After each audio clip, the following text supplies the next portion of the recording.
Subscribe कीजिए F study class channel को और बेल आइकन को दबाइए लेटेस्ट वीडियो सबसे पहले देखने के लिए।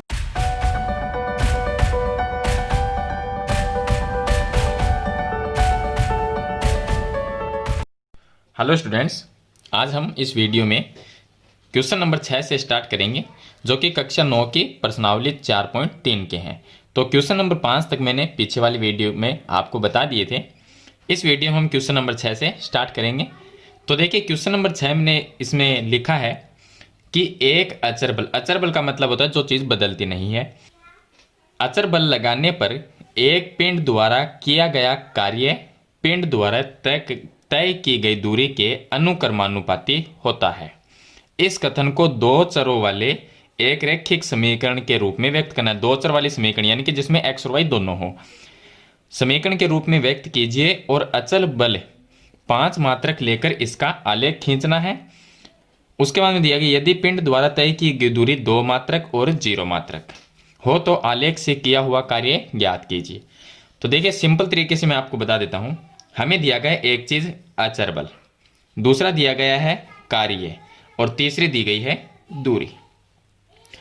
अचर बल हम ये मान लेंगे इसके आंसर में कि माना अचर बल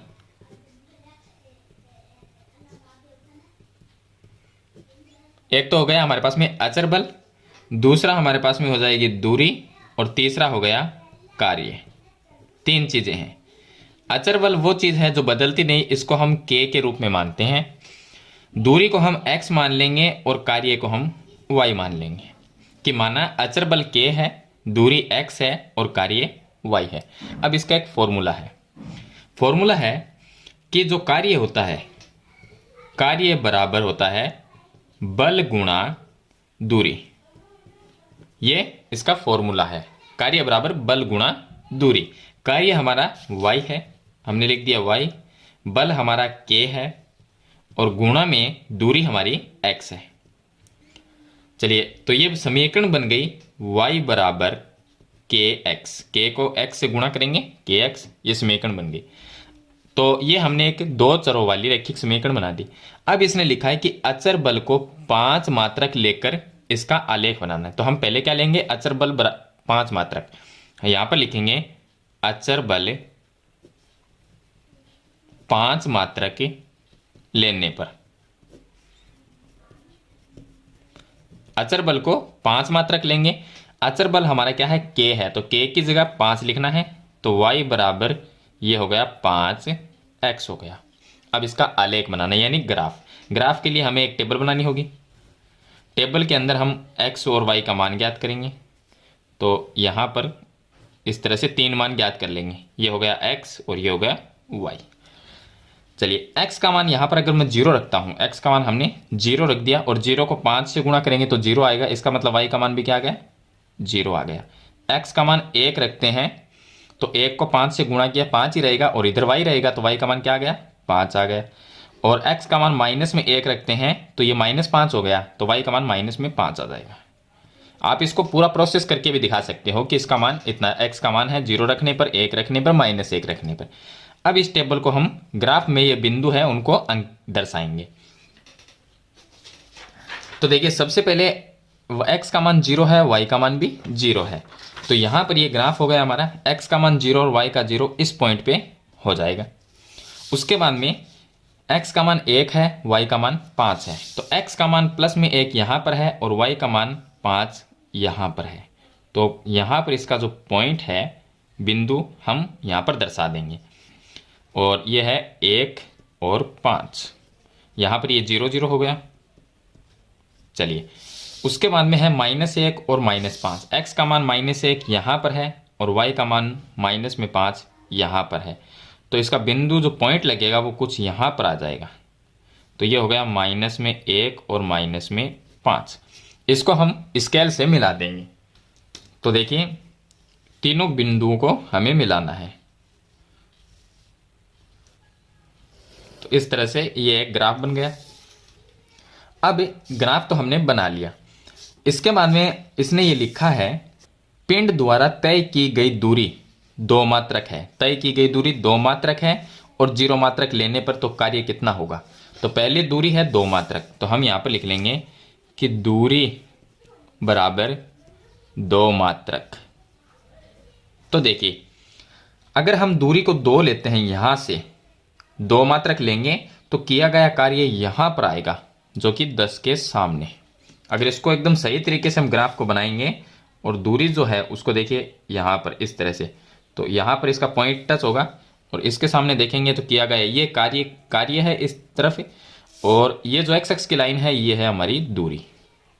तो दूरी अगर 2 मात्रक है तो कार्य कितना होगा? 10 मात्रक। तो हम लिख देंगे कार्य बराबर 10 मात्रक, ये हो जाएगा। दूसरा दिया गया है कि अगर दूरी 0 मात्रक है, दूरी बराबर 0 मात्रक, तो कार्य भी क्या होगा? अगर दूरी तय नहीं ना, दूरी 0 है तो कार्य भी 0 ही आएगा, क्योंकि 0 यहां पर होता है और 0 भी यहीं पर, यानी कि ना कोई कार्य है ना कोई दूरी रही। तो दूरी 0 मात्रक है तो कार्य भी 0 मात्रक ही होगा। अब देखिए, जो मात्रक है इसका मतलब ये है कि यहाँ पर कुछ भी हो सकता है, सेंटीमीटर, मीटर, जो जैसे कि जूल, ये सब चीजें होती हैं, तो इसका कोई भी मात्रक, तो इसके लिए यहाँ पर इसको मात्रक लिखा गया है। इसका मतलब कुछ भी हो सकता है। तो ये हो गया, दूरी अगर 2 मात्रक है तो कार्य 10 मात्रक होगा, और दूरी 0 है तो कार्य भी 0 ही होगा।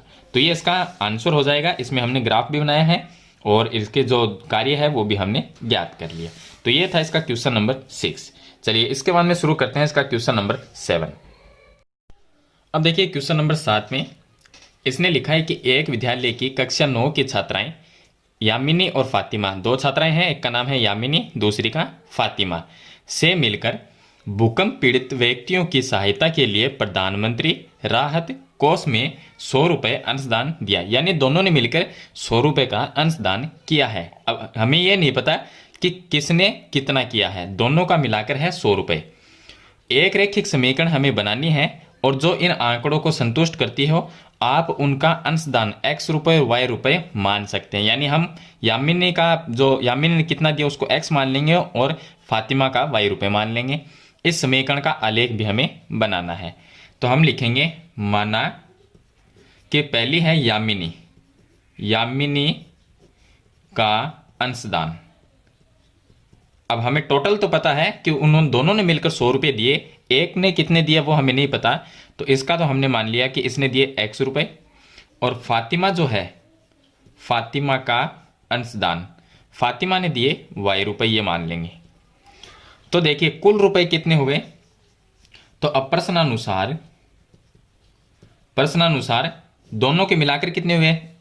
यामिनी ने x दिए और फातिमा ने y रुपये दिए, तो दोनों का मिलाकर हुआ x प्लस y रुपये। और यहां पर जो हमें क्वेश्चन में दिया गया है कि दोनों का मिलाकर कितना है? 100 रुपये, तो ये भी दोनों का मिलाकर है कुल रुपए, और यहां पर भी कुल रुपए 100 है, दोनों चीज बराबर हो गई। ये बन गई एक समीकरण। इससे बनाना है हमें एक ग्राफ। तो ग्राफ बनाने के लिए हम एक टेबल बनाएंगे और टेबल में x और y का मान ज्ञात करेंगे।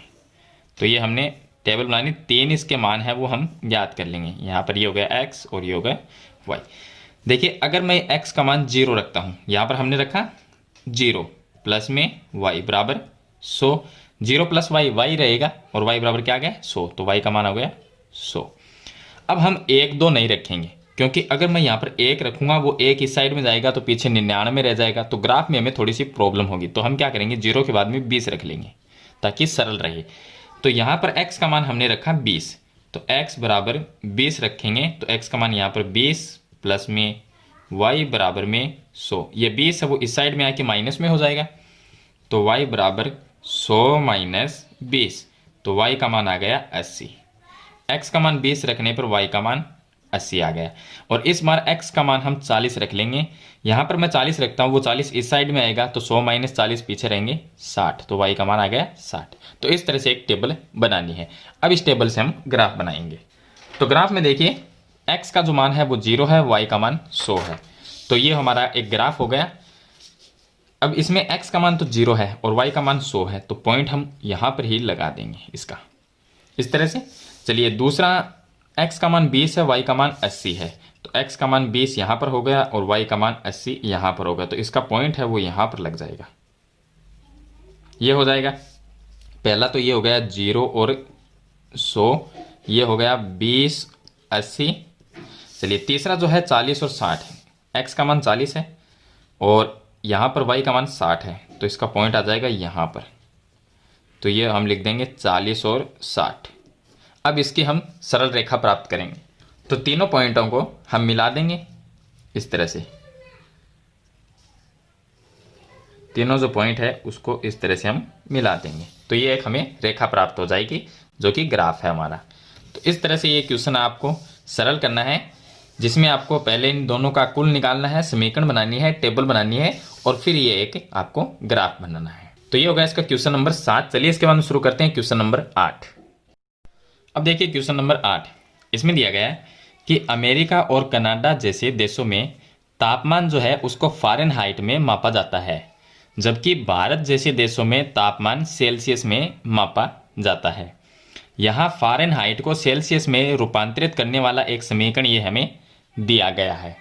अब देखिए इसके बाद में इसका क्वेश्चन नंबर फर्स्ट। तो इसमें हमें 5 क्वेश्चन दिए गए हैं। पहला जो क्वेश्चन है वो है कि सेल्सियस को XX और फ़ारेनहाइट को YX मानकर ऊपर दिए गए रैखिक समीकरण का आलेख बनाना है। यानी जो XX की लाइन होती है ग्राफ के अंदर उसको तो हमें सेल्सियस लेना है और YX को फ़ारेनहाइट में लेकर यहाँ पर जो समीकरण दी गई है इससे एक ग्राफ बनाना है। चलिए मैं आपको बताता हूँ किस तरह से बनाना है।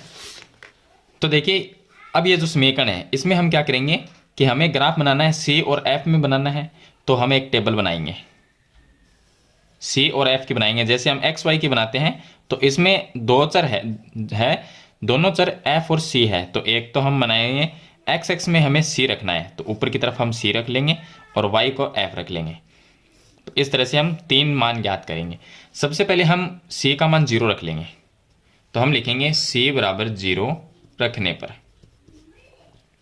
C का मान अगर 0 रखते हैं तो F का मान देखिए क्या आएगा। ये हो गया F बराबर 9/5, यहाँ पर गुणा में 0 प्लस में 32। 0 से ये संख्या गुणा होकर 0 बन गई तो F का मान आ गया 32। ये 32 रह जाएगा तो यहाँ पर लिख देंगे 32। इस बार हम C का मान है 5 रख लेंगे क्योंकि ये नीचे वाला 5 5 से कट जाएगा, इसलिए यहाँ पर 5 रख लेंगे तो ये 5 और 5 कैंसिल हो जाएंगे तो ऊपर 9 रह जाएंगे, इसलिए हमने 5 रखा। 1 2 रखेंगे तो उसका कोई सेंस नहीं निकलेगा, फिर भाग देने में ये प्रॉब्लम रहेगी। तो हम 5 रख लेंगे तो हम लिखेंगे C बराबर 5 रखने पर। इसके अंदर 5 रखेंगे तो F का जो मान आएगा वो आएगा F बराबर 9/5 और यहाँ पर गुणा में 5 प्लस में 32। 5 से 5 कट गया, 9 और 32 इसको प्लस कर लेंगे तो F का मान आएगा 41। तो यहाँ पर लिख देंगे 41। इसी तरह से एक मान और ज्ञात कर लेते हैं जिसमें हम इसका मान 10 ले लेंगे। तो F बराबर ये आ गया 9/5 गुणा में C का मान 10 रखेंगे प्लस में 32। 5 का भाग इसमें देंगे 2 बार जाएगा तो F बराबर 9 दूनी 18 प्लस में 32। 18 प्लस 32 हो जाते हैं 50, तो ये आ गया 50। तो इसका मान आ गया 50। तो ये हमने एक टेबल है वो बना ली, यानी मान इस तरह से रखने हैं ताकि नीचे वाली संख्या से कट भी जाए और हमें प्रॉब्लम भी ना हो जो हम इसमें गुणा भाग है उसमें। तो इसका हम एक ग्राफ बना लेते हैं। अब इसके ग्राफ में देखिए ये ग्राफ हमने बनाया है, ये एक्स एक्स हो गई और यहाँ पर ये होगी वाई एक्सिस। ये एक्स माइनस में हो गया नीचे वाला वाई डैश जो कि वाई माइनस कहते हैं। तो इसको तो हमें लेना है सेल्सियस में, ये तो है सेल्सियस वाला तो इसको सी लिख देते हैं और वाई वाली जो लाइन है उसको हम एफ यानी फ़ारेनहाइट में लेना है। अब हमें देखिए सी का मान 0 और 32, तो सी कहाँ पर, ये सी की लाइन ये होगी एक्स वाली, तो इसका मान तो 0 और 32 यानी एक्स और वाई की तरह देख लीजिए कि एक्स का मान 0 है और वाई का मान 32 है। एक्स का मान 0 यहाँ पर हो जाता है और वाई का मान 32, ये 30 आ गए, इससे थोड़ा सा ऊपर यहाँ पर ही रहेगा, इस पर ही लगाते हैं क्योंकि एक्स का मान तो इसमें 0 है। उसके बाद में एक्स का मान 5 है और वाई का मान 41, तो यहाँ पर ये हो गया 5 और 41 आएगा 40 से 1 ज़्यादा, तो थोड़ा सा यहाँ पर लेके हम इसका पॉइंट है वो यहाँ पर बनेगा इस तरह से। आगे हमारे पास में है 10 और 50, यहाँ पर ये 10 है ऊपर ये 50 है, तो इसका पॉइंट हम इसके सामने यहाँ पर लगा देंगे तो इसका ये पॉइंट बन जाएगा। तीनों को हम मिला लेंगे तो एक ग्राफ है वो बन जाएगा, तो इसको इस तरह से मिला देंगे तो ये हमारे पास में एक ग्राफ है वो बन गया।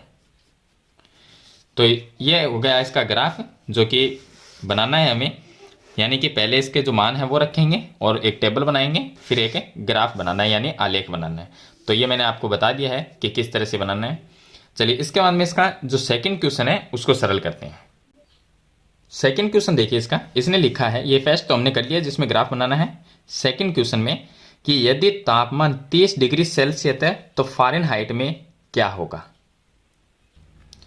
तो देखिए इसका सेकंड क्वेश्चन है, उसमें लिखा है कि जो हमारा तापमान है वो है 30 डिग्री सेल्सियस है तो फ़ारेनहाइट में क्या होगा, ये इसने लिखा है। यानी कि 30 डिग्री हमें सेल्सियस दिया गया है तो इसका फ़ारेनहाइट में चेंज कैसे करेंगे, कितना होगा, तो इससे हम जो हमें समीकरण दी गई है इससे चेंज करेंगे। तो देखिए f की जगह f लिखेंगे, c का मान हमें ये है c बराबर, सेल्सियस जो है वो c बराबर, तो c की जगह हमें 30 लिखना है। तो f बराबर 9/5 ये लिख देंगे, गुणा में c का मान यहाँ से 30 लिखेंगे, 30 डिग्री सेल्सियस जो दिया गया है, और प्लस में 32 लिख देंगे। अब 5 का इसमें भाग देंगे तो 6 बार जाता है, और 9 का हम 6 से गुणा कर लेंगे तो ये हो जाएंगे 54 प्लस में 32। तो f का जो मान है देखिए 4 और 2 ये आ गया 6, 5 और 3 8, ये आ गया 86 डिग्री। तो ये 86 डिग्री फ़ारेनहाइट में आ गया है, यानी f का मान ये फ़ारेनहाइट में चेंज हो गया। सेल्सियस को हम फ़ारेनहाइट में चेंज कर सकते हैं और जो फ़ारेनहाइट है उसको सेल्सियस में चेंज कर सकते हैं। अब इसका क्वेश्चन नंबर 3 देखिए। 3 नंबर क्वेश्चन में कि तापमान फ़ारेनहाइट में दिया गया है 95 डिग्री फ़ारेनहाइट है तो सेल्सियस में क्या होगा। तो समीकरण वही लगाएंगे, f बराबर 9/5 गुणा में c और प्लस में 32, इसको ब्रैकेट में लिख देते हैं।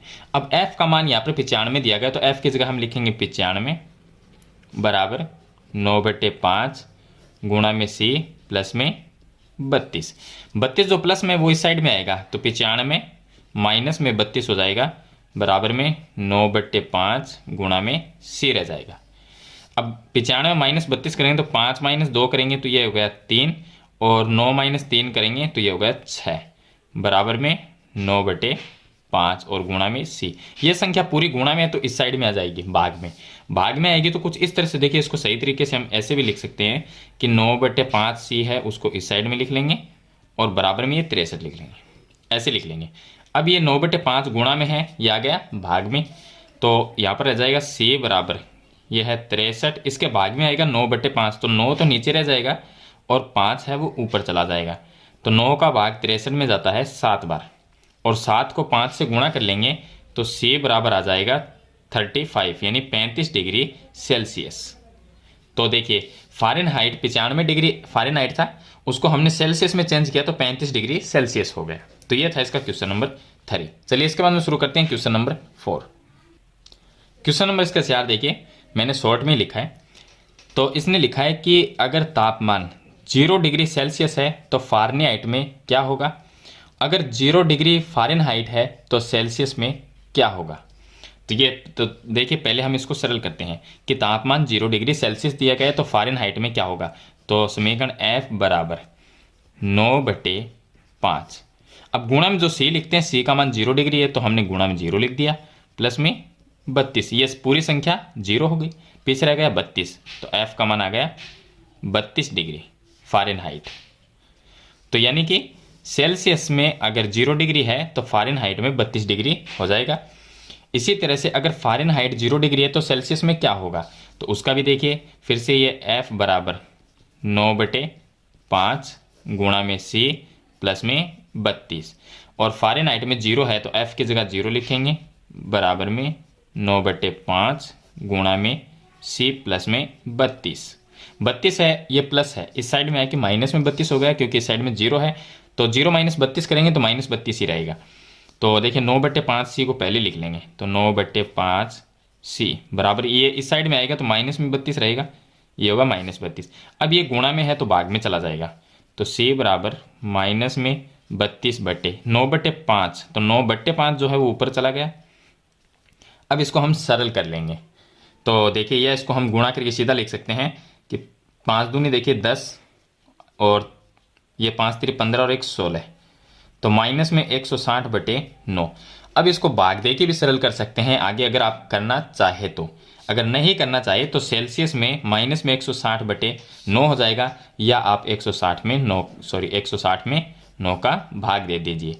तो देखिए 9 एकम 9 हो गया, पीछे हमारे पास में रह गया 7, तो यहाँ पर 7 बार भाग चला जाता है 63। फिर से हमारे पास में 7 रह गया, पॉइंट लगाएंगे 0, फिर से 7 बारी भाग चला जाएगा तो ये आ गया 63। तो फिर से 7 रह गया, तो इस तरह से 17.77 ये आ जाएगा। तो C बराबर माइनस में रहेगा क्योंकि यहाँ पर माइनस था, ये आ गया 17.77 डिग्री सेल्सियस, सॉरी हाँ सेल्सियस, तो यहाँ पर सेल्सियस। तो फ़ारेनहाइट 0 था तो सेल्सियस में कितना आया, माइनस में 17.77 डिग्री सेल्सियस हो गया। तो ये था इसका क्वेश्चन नंबर 4। अब इसका लास्ट क्वेश्चन है 5 नंबर। क्वेश्चन नंबर इसका 5 देखिए, 4 नंबर मैंने बता दिया, 5 नंबर देखिए। क्या ऐसा भी कोई तापमान है जो फ़ारेनहाइट और सेल्सियस दोनों के लिए संख्यात्मक समान है, यानी कि ऐसा कोई तापमान है जो दोनों के लिए क्या हो, समान हो। यदि हाँ है तो उसे ज्ञात करना है। तो देखिए हम ये मान लेंगे कि दोनों के लिए जो तापमान है वो x है।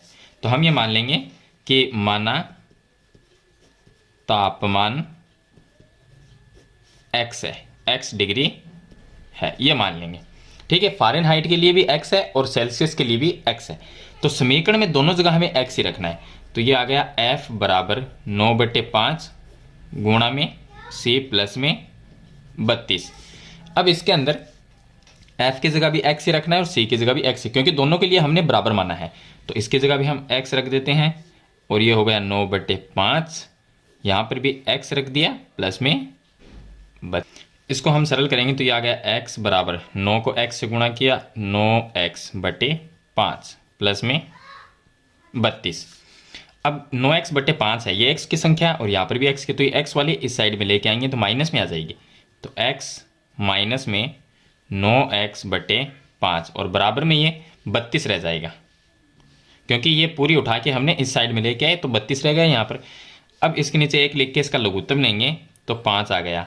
1 का भाग 5 में 5 बार गया, 5 को x से गुणा किया तो 5x, यहाँ पर भाग 1 बार जाएगा, 9x से गुणा करेंगे तो 9x, बराबर में आ जाएगा 32। आगे देखिए 5x माइनस 9x, तो माइनस में 4x रह गया, बट्टे में 5 बराबर में 32, ये आ जाएगा।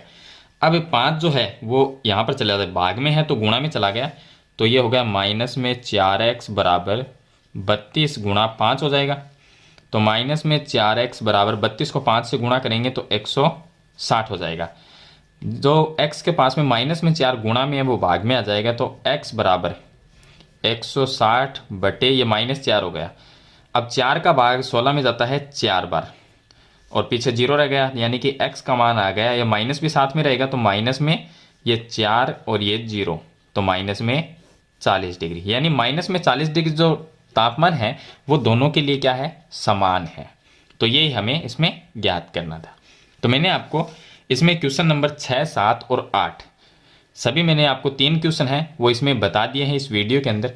अगर ये क्वेश्चन आपको अच्छे लगे तो वीडियो को लाइक और शेयर जरूर कर देना। इस चैनल पे आप नए हैं तो सब्सक्राइब करना, साथ में बेल आइकन का बटन जरूर दबाना, ताकि नई वीडियो की नोटिफिकेशन है वो आपको सबसे पहले मिलती रहे। तो आज की वीडियो में इतना ही, मिलते हैं एक नई वीडियो नई टॉपिक के साथ, तब तक के लिए थैंक यू।